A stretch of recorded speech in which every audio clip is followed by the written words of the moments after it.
it's Simon Jordan in the Daily Mail on a Thursday morning, and there he is. Now, this is your dream column, isn't it? Because he shares his column space this morning with those acolytes, Michael Palin and John Cleese. And why that is because of this. Like the parrot in Monty Python, the United we knew under Fergie is dead. So what do? I go and read your column. And it gets me going, and it's no doubt got many Manchester United fans going this morning. Supporters are delusional if they think a change at the top will be the panacea for one of the club's main problems. The Glazers are undoubtedly a convenient scapegoat for Manchester United's problems, but the club's malaise runs deeper than the identity of the owners. You are never going to take a swipe at the Glazers, are you? Oh, I think I do repeatedly, and I think if the whole body of the article is not just... Not in this column, you don't. It is. It's balanced. It talks about the fact that at the end of the day, a fish rots from the head down, right? So you cannot excuse the owners from their complicitness in the manner in which this club has been enabled to decline. But you call them a convenient scapegoat for Manchester United fans. Well, they are, fans. because really and truly, if you look back in the day, as I use in the example, Martin Edwards was no wonderful leader. Alex Ferguson and David Gill were.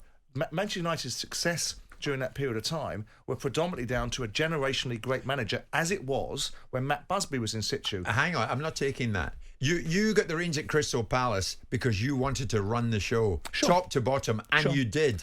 But it's a different kind of say it, he was brilliant at it. This lot are not, and that's what United fans are incensed about. You say the Glazers don't control the destiny of what the people they employ are doing.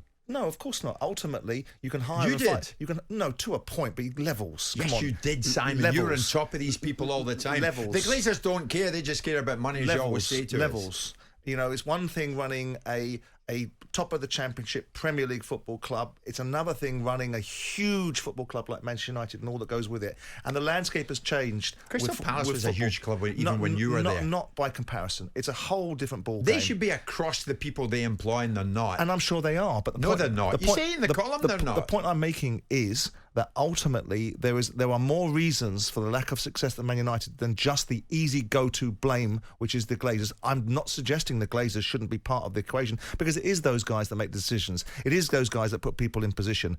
But again, I go to the point which I'm talking about, which is you bring people in to do jobs, and ultimately these people haven't done these jobs. Whether you look at the managers, whether you look at the recruitment staff, whether you look at the CEOs, whether you look at Penfold, a.k.a. Ed Woodward, not doing his job, and all of these people. And yes, I know I'm the first one to advocate for if you employ somebody and they don't do their job, it's entirely your fault. But the balancing part of this is the whole raft of different changes in football from when United dominated football before. Busby was. I attribute a lot of the success to Manchester United, not down to the ownership of Martin Edwards, down to the employment and the absolute brilliance of Alex Ferguson in the dugout and David Gill in the boardroom. Yeah, but why is it that the buck always stops at the top, as it did with you when you were at Crystal Palace, but not in the case of the Glazers? No, it does. But that's not... the buck stops at the top of the Glazers. Why doesn't the column say that? But it's not the only reason. The column is talking about the whole dynamics of Manchester United, the successes of Man United in the past, the cyclical nature of football, the challenges that they've had, the level of people they've got inside this football club, the people that they're up against now. You look at United in the past, in my view, and they've had two generationally great managers, Busby and Ferguson. And they haven't had one since. There was no surprise that there was success when Busby was there. When Busby stepped out, they had Wilf McGuinness and they had Frank Farrell, and they got themselves relegated in 1973 or 74, whatever it was. And then they had Tommy Docherty. And then they had this period of time that they didn't win anything for 26 years. Then Ferguson comes through the door. He gets 4 years to get himself together. He works alongside David Gill for a significant period of this. And all of a sudden, you've got this wonderful football club. Martin Edwards running it almost sold the club to Michael Knighton for 20 million quid 2 or 3 years before that cash cow called the Premier League rocked onto our shores. But what did the Glazers have to do to receive any criticism from you? They've got criticism from me. But the point is that what criticism do I think is fair? Do I think they run their football club in keeping with the ideals of how the fans want it run? No, I don't. But do I think that's realistic anyway? Probably not. All this comes at a time, Simon, when Manchester United top the global net spending table across the 10 years. Well, there you are. Manchester United spend, is an enormous... Their net spend is 1.196 billion. Yeah. In 10 years. Well, the gross spend is 1.6 billion. So when you look at that, listen, that's nothing admirable, because to have achieved Oh, it's the Glazers, isn't it? But on one argument, we're told that the Glazers do nothing but profiteer out of this football club, don't put anything into it, and don't allow anything to be spent on it. On another argument, we're saying they're the biggest spenders in world football. What the problem is that they've got a tiger by the tail, and this tiger now is in decline because there are better football clubs with just as much money, and United don't have the landscape that they had once before, which is they were the most powerful football club in English football because they had the most money. Look at Liverpool. Liverpool don't get judged by the same standards as Manchester United. Liverpool didn't win the Premier League for 30 years. Yeah, but hang about. Off the field, they're a joy. You won't get many Liverpool fans criticising John W. Henry. And of course, they took over after Hicks and Gillette, who made an absolute holiday of it in your words. But notwithstanding that, Liverpool... FSG have changed Liverpool. The rules of engagement... They made them better. The rules for engagement for Man United are different to any other football club. Liverpool spent 30 years not winning a Premier League. This was a club that dominated English football for the 70s and 80s, longer than United dominated English football.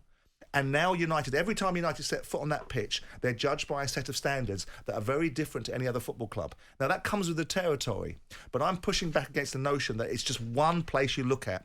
There's a whole raft of places that you look at. And of course, ultimately, like I've said in the article, a fish rots from the head down. But also, there are moving parts that make it difficult to run a football club like Manchester United. But if a new owner was to come into United, there would make be a an bloody overnight difference. Yes, it would. There would. Why on earth would you say that? There'd be a change of fortunes right away. Ask Todd Bowley then. How's he getting on? Surely. Todd Bowley's. What about Newcastle? Change of direction. Look at how they've changed. Lower bar. Different set of expectations, different set of judgments. Different set of expectations. Have you seen their support? Fantastic. They want to win the lot, as Amanda Staveley said. Well, that was slightly ill-advised from Amanda to make those observations. The fans want to win the lot. The expectation of Newcastle's huge. But those fans are nowhere near the level of expectation based upon achievement that United have a self-professed entitlement to be at the very top of the pyramid. Have FSG changed the fortunes of Liverpool? From what, Hicks and Gillette? Yeah. Of course they bloody have. They nearly made them bankrupts. That's my point. Right. But there would be undoubtedly a change of fortunes as soon as the Glazers depart stage left and a new owner comes in.